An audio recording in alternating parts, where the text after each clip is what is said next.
Hey, the question pertains to how do you come up with salary percentages for online workers? And in order to answer the question, there's more information that's needed for this. And I'll fill in some of the context. To have somebody be an online worker, there's two ways you could bring them into your organization on a W 2 or a 1099. So the question is, are they going to be employees of the entity or are they going to work independently?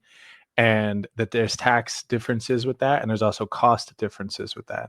So if you bring them in as a W-2, the cost basis should be a little bit more. And then, of course, if they're 1099, which are really outsourced workers, then the cost is going to be a little bit less. So that's one question.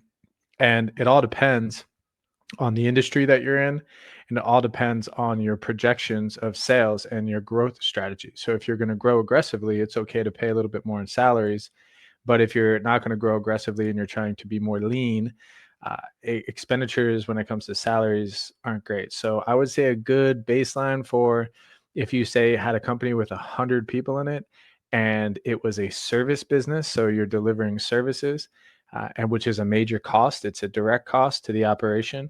So you have your administrative salaries, and then you have your more labor.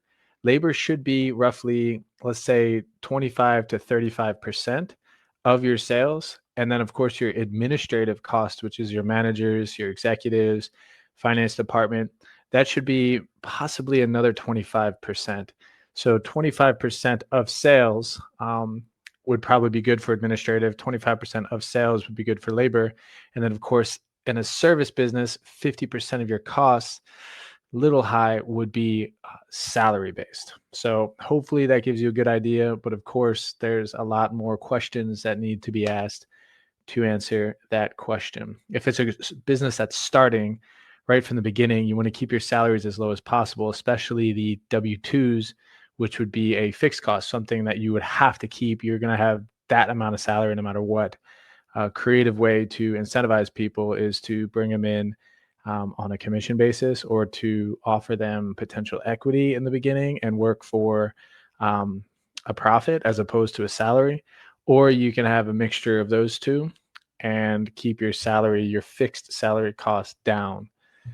So online workers, I don't think there's any difference between somebody that's working in the office versus someone online. I think they should be paid well. If they're 1099, they can work less, and I would encourage you to employ them for an hourly basis and somehow try to track their hours. Hopefully that helps. Feel free to reach out to me if you have any more questions.